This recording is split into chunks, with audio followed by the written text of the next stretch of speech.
लड़ेंगे मरेंगे लेकिन शिकस्त नहीं मानेंगे। अदलिया का दोहरा मेयार नहीं होना चाहिए। 8 साल हो गए, फॉरेन फंडिंग केस का फैसला क्यों नहीं आ रहा? किसी चीफ जस्टिस ने इस पर नोटिस क्यों नहीं लिया?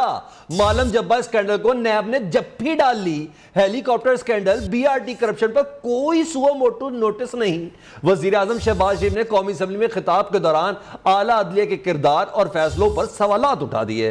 कहते हैं ये नहीं हो सकता, मेरे लिए कानून और किसी दूसरे के लिए कानून और अदलिया, मुकन्ना और दीगर इदारों के इख्तियारात आइन में वाज़े हैं, कोई तजावुज ना करे।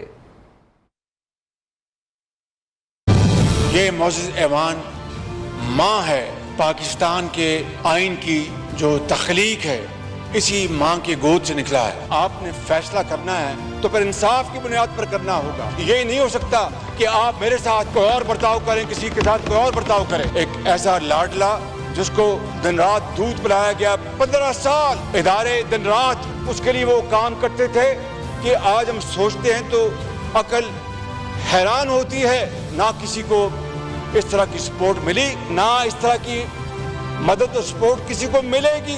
डिप्टी स्पीकर सदर पाकिस्तान इमरान नियाज़ी ने मिलकर जो धोखे के साथ असेंबली तोड़ने की कोशिश की, अदालत उज़्मा ने कहा कि डिप्टी स्पीकर ने आइन चकने की बड़ी अच्छी बात की उन्होंने, लेकिन उनको तो किसी ने नहीं बुलाया। ये बयान दिया जाए कि पाकिस्तान खुदा न खास्ता श्रीलंका बनने वाला है, पाकिस्तान अल्लाह ना करे कि 3 टुकड़े हो जाएंगे।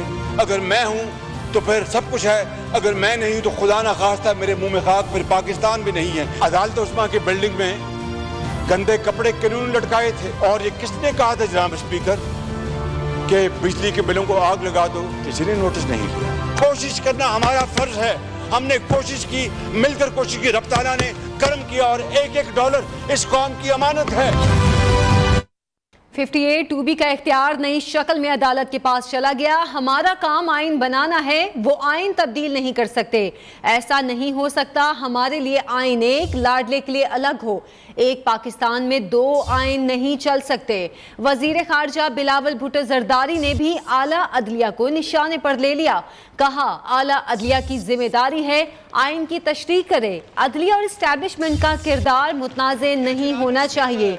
धमकी दी गई 19वीं तरमीम पास करो वरना 18वीं तरमीम को उड़ा कर रख देंगे। 4 साल का गन 4 माह में साफ कर दें, ऐसा नहीं हो सकता। अफसोस के साथ कहना पड़ रहा है जनाब स्पीकर कि नया 58(2)B हमारा अदालत के पास चला गया। ऐसे नहीं हो सकता है कि एक पाकिस्तान में 2 आइन। ऐसे नहीं हो सकता है कि हम सब के लिए एक दूसरा आइन और एक किसी लाडला के लिए कोई दूसरा आइन। हमारा एस्टैब्लिशमेंट हो, चाहे वो हमारा अदलिया हो, उनका जो रोल है वो मुतनाज़ा नहीं होना चाहिए।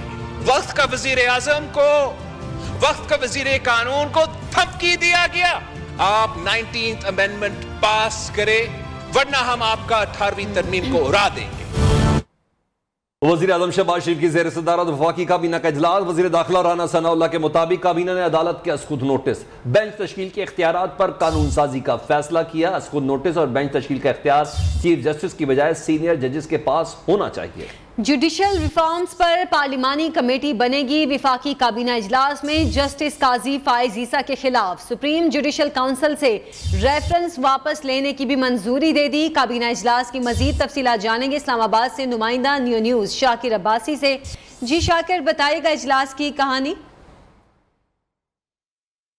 जी बिल्कुल, वज़ीर आज़म शहबाज शरीफ की ज़ेर सदारत वफाकी काबीना का अहम इजलास आज पार्लियामेंट हाउस इस्लामाबाद में मुनक्कद। जो लीगल टीम थी उसने वफाकी काबीना को आज ब्रीफ किया कि आइन के मुताबिक बेंच बनाना या सो मोटो लेना सिर्फ चीफ जस्टिस का इख्तियार नहीं बल्कि ये सुप्रीम कोर्ट का इख्तियार है। और ये भी इस पर इत्तफाक किया गया है कि आइन को जो अदारों में तवाज़न है उसका जो आइनी शिक्के हैं उनको मज़ीद क्लैरिटी के लिए भी पार्लियामेंट में इसे डिस्कस किया जाएगा। चीफ जस्टिस काजी फाइज ईसा का जो एक मामला था वो भी ज़ेर गौर आया। इस हवाले से वफाकी काबीना ने आज एक कैबिनेट सब कमेटी कायम कर दी है जिसमें कमरुज़्ज़मान कायरा, तारिक बशीर चीमा और राना तनवीर और दीगर जो उनके इत्तेहादियों उससे भी अरकान लिए जाएंगे। और ये कमेटी सारे रिकॉर्ड की जांच पड़ताल करेगी और वफाकी काबीना को एक रिपोर्ट पेश करेगी, जिसके बाद वफाकी काबीना ये फैसला करेगी कि जस्टिस काजी फायज़ ईसा के खिलाफ जो एक क्यूरेटिव रिव्यू है, जो नज़रसानी की एक दरख्वास्त है, जी बहुत शुक्रिया शाकिर अब्बासी।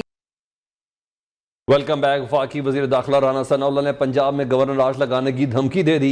इस्लामाबाद में प्रेस कॉन्फ्रेंस करते हुए उन्होंने कहा कि अगर पंजाब में मेरा दाखिला बंद किया गया तो गवर्नर राज के लिए जवाब काफ़ी होगा। वज़ारत दाखिला ने गवर्नर राज लगाने की असम्बली की तैयारी शुरू कर दी है। बहैसियत वकील सुप्रीम कोर्ट के कल के फैसले पर अफसुर्दा हूँ। मौजूदा सूरत हाल पूरी कौम के लिए लम्हा फिक्रिया है। मेरा अगर दाखिला बंद किया गया तो ये काफ़ी जवाब होगा गवर्नर राज के पास। गवर्नर राज की समरी जो है वो वज़ारत दाखिला ने पेश करनी है और मैंने उसके ऊपर काम शुरू कर दिया। मैं समझता हूँ कि वो वकील जिसे 200 के ऊपर कोई नहीं ना करता, आप उससे भी पूछे तो वो भी आपको बताएगा कि it amounts to rewrite the constitution. Qazi Faez Isa के ख़त के मंदरजात में जो चीज़ें जो गुफ्तगू की गई है वो इंतहाई अफसोसनाक है। तो फिर पूरी कौम के लिए ये लम्हा फिक्रिया है। हुकूमत ने पीटीआई के मुस्ताफी होने वाले अरकान के इस्तीफे मंजूर करने का इंदिया दे दिया। मौलाना फजलुर रहमान कहते हैं गिला रावलपिंडी से नहीं अटकपार से है। सुप्रीम कोर्ट के इख्तियारात को मुतवाजन करने के लिए कानून साजी कर सकते हैं। पंजाब में गवर्नर राज के हालात नहीं, ना ही कोई फैसला हुआ है। मजीद इस हवाले से तफसीलात जानेंगे deputy bureau chief new news Ali शेर से। अली शेर बताएगा मजीद क्या कहना था मौलाना का। जी बिल्कुल, पीडीएम के सरबराह मौलाना फजलुर रहमान से चंद साथियों की मुलाकात हुई है और उसमें ऑफ द रिकॉर्ड और ऑन द रिकॉर्ड काफी गुफ्तगू हुई। लेकिन जो उन्होंने ऑन द रिकॉर्ड गुफ्तगू की, जब उनसे पूछा गया कि पीटीआई कह रही है कि अब वफाकी हुकूमत का स्विच जो है वो उनके हाथ में है, जब चाहे वो इनको वफाकी हुकूमत को गिरा दें। तो इस पर मौलाना का कहना था कि पंजाब गवर्नमेंट जो है वो अपने दिन गिने कि उसने चलना कितने दिन है, ये हमारे हाथ में है कि पंजाब हुकूमत कितने दिन चलेगी। दूसरी तरफ जो है वो उनसे पूछा गया इदारों के हवाले से और न्यूट्रल होने के हवाले से, तो उससे उन्होंने कहा कि हमें गिला जो है वो रावलपिंडी से नहीं अटकपार से है और वहां से जो कुछ हुआ है वो नामुनासिब है। और तीसरी तरफ जो है वो उन्होंने कहा कि जिनके पीटीआई के जो इस्तीफे पड़े हैं उनके हवाले से स्पीकर को कहा है कि उसके ऊपर जो है वो अगर जो मंजूर करने के हैं कानूनी तौर पे उनको मंजूर किया जाए और साथ साथ अदलिया के इख्तियारात के हवाले से भी कानून साजी का कहा है। बहुत शुक्रिया अली शेर आपका। विफाक वेंटिलेटर पर है, जब चाहे स्विच बंद कर दें। राना सनाउल्लाह की गवर्नर राज लगाने की धमकी पर फवाद चौधरी की वफाकी हुकूमत गिराने की धमकी। चीफ इलेक्शन कमिश्नर से मुस्ताफी होने का मुतालबा भी कर दिया। कहते हैं पीटीआई की सिंध के अलावा पूरे मुल्क में हुकूमत कायम हो चुकी। नून लीग शदीद दबाव की वजह से अजीबो गरीब फैसले कर रही है। सुप्रीम कोर्ट के फैसले के बाद गवर्नर राज की बातें शर्मनाक हैं। वज़ीर आज़म शहबाज शरीफ हिम्मत और हौसले का मुजाहरा करें। इमरान इस्माइल बोले पाकिस्तानी कौम अब जाग चुकी है और हमारे साथ खड़ी है, अब हमें सोच समझ कर आगे बढ़ना होगा। इस तरह से अगर आप वफाकी हुकूमत जो है और जो शहबाज शरीफ की जो इस वक्त की जो हुकूमत है, इसको तो हमने अगर रिएक्ट किया तो आप नहीं रह सकेंगे। शहबाज शरीफ साहब से कहता हूँ हिम्मत और हौसले का मुजाहरा करें। PMLN की पूरी क़यादत जो है वो शटर हो गई है। रात को PTV को मना कर दिया गया कि आप परवेज़ इलाही साहब का जो हलफ है वो नहीं दिखाएंगे। हम इस वक्त हुकूमत से ज़्यादा इलेक्शंस में इंटरेस्टेड है। मौजूदा इलेक्शन कमीशन जो है इसके होते हुए साफ शफाफ इलेक्शन मुमकिन नहीं है। अगर ये इलेक्शन कमिश्नर जो है इनमें ज़रा सी भी रमक हो, शर्म और हया की, वो इस्तीफा दे दें। मैं क्रेडिट देना चाहता हूँ मरियम नवाज को कि वो बड़ा फास्ट लर्नर हैं, बड़ी तेज सीखती हैं। कल उन्होंने बड़ी रेवोल्यूशनरी ट्वीट की कि जो कौमें खड़ी नहीं होती वो तबाह हो जाती है। कौम अब जाग चुकी है, इमरान खान के साथ खड़ी है। हमें बड़े सोच समझ के बहुत एहतियात के साथ फैसले करना होंगे। पंजाब में काबीना की तश्कील के लिए चेयरमैन पीटीआई इमरान खान और वज़ीर आला पंजाब परवेज़ इलाही के दरमियान मुशावरत मुकम्मल। स्पीकर पंजाब असम्बली के लिए सिब्तैन खान के नाम की मंजूरी दे दी गई। डिप्टी स्पीकर के खिलाफ तहरीक अदम एतमाद लाने का भी फैसला कर लिया। इमरान खान जुमरात को लाहौर का दौरा करेंगे, सूबाई काबीना की मंजूरी देंगे। फारूक हबीब कहते हैं कि पंजाब में सेहत इंसाफ कार्ड, लंगर खाने और पनागाहें दोबारा शुरू करने का फैसला कर लिया गया है। इम्पोर्टेड हुकूमत के खिलाफ जारहाना हिकमत अमली को तेज़ किया जाएगा। इमरान खान का अगला हदफ वफाकी हुकूमत होगी। खास तौर के ऊपर हमारे वो प्रोग्राम्स जो कि अवामी फलाह के प्रोग्राम थे, जिसमें मैं समझता हूं कि सेहत कार्ड उस प्रोग्राम को इन्होंने पसे पुश्त के ऊपर डाल दिया था, उसको उसी तेज़ी के साथ जो है वो दोबारा से उसी शदोमत के साथ जो है वो दोबारा से शुरू किया जाएगा। हमारी जो अगली मंजिल है वो आम इंतखाबात हैं और पाकिस्तान की आवाम उसी जद्दोजहद के साथ उसी जज्बे से काम कर रही है। वो इमरान खान को अब फौरी तौर के ऊपर आइंदा वज़ीर आज़म के मनसब के ऊपर जो है वो देखना चाहते हैं। पंजाब में चौधरी परवेज इलाही के वजीर आला बनने के बाद तहरीक इंसाफ और मुस्लिम लीग काफ की जानिब से आज यौम तशक्कुर और जश्न मनाया जा रहा है।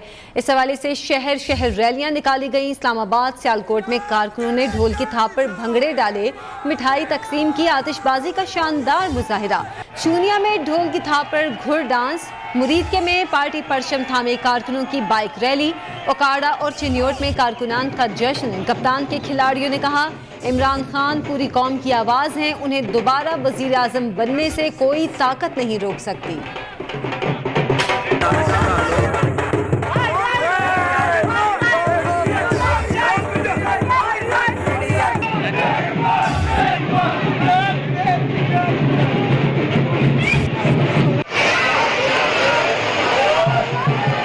मॉनसून बारिशों की तबाहकारियां, मूसलाधार बारिश और सैलाब के बाद सिंध और बलूचिस्तान के कई अजला में निज़ाम ज़िंदगी मफलूज होकर रह गया है।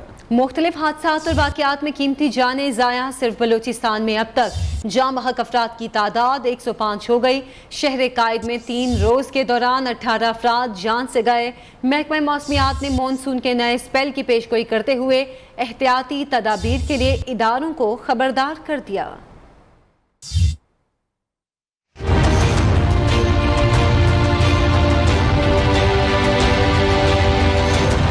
अब्रे रहमत बन गई जहमत। मानसून बारिशों ने मुश्किलात बढ़ा दी। बलूचिस्तान, सिंध और पंजाब मुतासिर।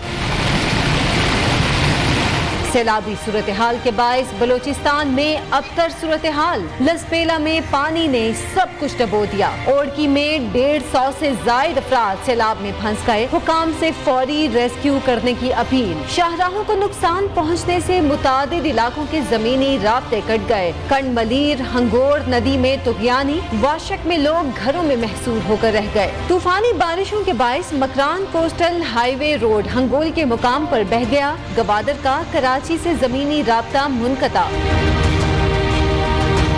उधर कराची में 3 रोज से जारी बारिश से शहर की सूरत हाल मखदूश। मुख्तलिफ इलाकों में पानी की निकासी न हो सकी। सदर की सड़कें भी तालाब का मंजर पेश करने लगी। Orangi town, Mahmudabad, PECHS block 6, Liaquatabad समेत मुख्तलिफ इलाकों में गटर उबल गए। लाहौर समेत पंजाब के कई शहरों में भी बारिश। सादिकाबाद और गिरदो नवाह में मॉनसून बारिशों ने तबाही मचा दी। बारिश का पानी घरों और मस्जिदों में दाखिल। गली मोहल्ले तालाबों का मंजर पेश करने लगे। बादल 31 जुलाई तक बरसेंगे, महकमा मौसमियात ने खबरदार कर दिया। डेरा गाजी खान और राजनपुर अजला में रोद को ही नालों से बरामद सैलाब ने कई चिराग गुल कर दिए। सैलाब से मुतासिर एक झोंपड़ी में मौजूद बच्चे की तस्वीर ने पूरी इंसानियत को झंझोड़ कर रख दिया। मासूम बच्चे की एक चटाई पर मौजूद सैलाबी पानी में तैरती लाश की तस्वीर सोशल मीडिया पर वायरल। कमसिन बच्चे की ये तस्वीर हुकूमती बेहिसी को बेनकाब कर रही है। अपनी कारकर्दगी के हवाले से बड़ी बड़ी बातें करने वाली मुकामी इंतजामिया, सूबाई और वफाकी हुकूमत के चेहरे पर दाग है।